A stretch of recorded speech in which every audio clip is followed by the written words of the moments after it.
To break the grip of corruption and black money, we have decided that the 500 rupee and 1000 rupee currency notes presently in use will no longer be legal tender from midnight tonight, that is 8th of November 2016.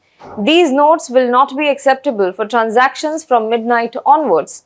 The 500 and 1000 rupee notes hoarded by anti-national and anti-social elements will become just worthless pieces of paper. The rights and interests of honest, hard-working people will be fully protected. This is the speech given by Prime Minister Narendra Modi on 8th of November 2016 while announcing the government's decision of demonetization.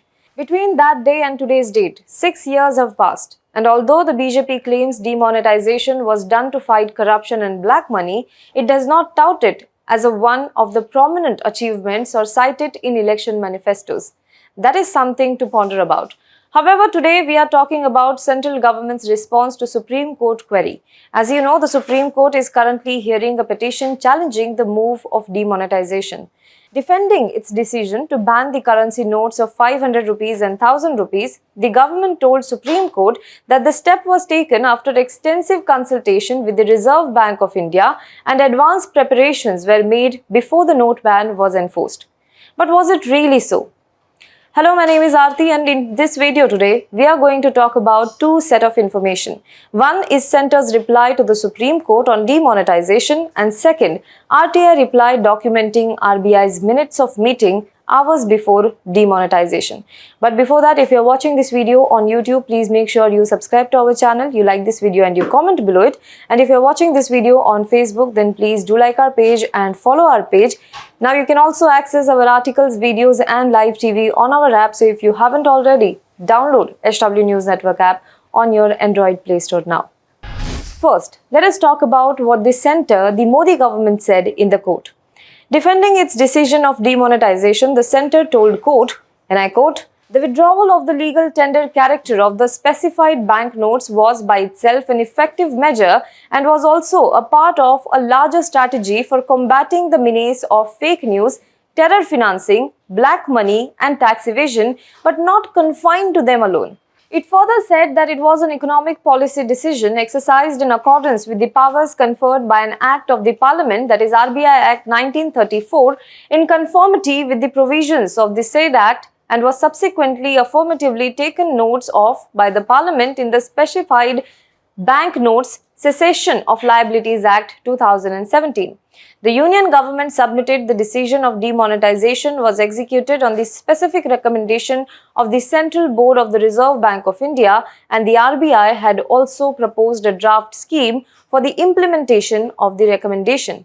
The Central Board of the RBI made a specific recommendation to the central government for the withdrawal of legal tender character of the existing series of 500 rupees and 1000 rupees bank notes. This is what the Centre told court.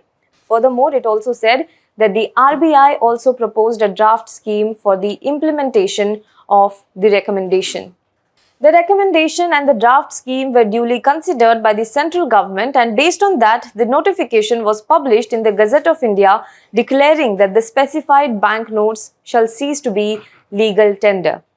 Now, the sum and substance of all of this, that the Centre announced the demonetization move after duly considering the recommendations made by the RBI. Now, let's look at the RTI reply that details the minutes of meetings of the RBI. This RTI reply was put up by activist Venkatesh Nayak on the website of Commonwealth Human Rights Initiative. The RBI itself had revealed the details of the minutes of meeting on demonetization after dodging the request for more than a year. The RBI had convened a hurried board meeting just 2.5 hours before note ban was announced by the Prime Minister. According to the Indian Express report, RBI's central board issued approval to the scheme but also rejected the justification that note ban exercise would tackle black money and counterfeit notes. While the board termed demonetization move by the government as commendable, it also warned it will have a short-term negative effect on the GDP of the current year, that is 2016 and 17. The minutes were signed by RBI Governor Urjitpatel on December 15, 2016. Interestingly, 5 weeks after the meeting was held, Patel resigned as the RBI Governor almost 2 years later in 2018. In all, 6 objections described as significant observations were recorded in the minutes of meeting by the RBI board. Among the various objections that were raised by the RBI board were: 1. Short-term negative effect on GDP. Number 2. Rupees 400 crore fake notes, not very significant share of total cash flow. Number 3. Most of the black money was not held in cash, but it was held in real estate and in gold. Number 4. Adjusted for inflation, the difference between economic growth and cash available was not so stark.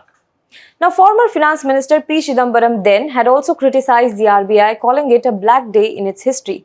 He said that even though the board did not agree with the key reason for demonetization given by the government, it obediently approved it.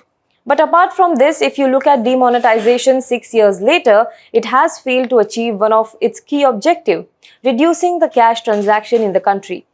According to RBI data revealed recently, currency usage among the public has jumped to a new record high of Rs 30.88 lakh crore as of October 21st, 2022. With this, the currency with the public is over 70% higher than the level for the fortnight ended November 4, 2016, which is just few days before demonetization. So one wonders, what exactly did demonetization achieve? And as for the centre's reply in the Supreme Court, you tell us, what do you think about that? Do let us know what you think about it in the comment box below. For more news and updates, you can log on to www.hwnews.in. Now be the first to know about the latest updates on our new news app. Go on your Android or iOS, search for HW News Network. Download our app, choose the language you prefer to get updates in, and be up to date with the latest news.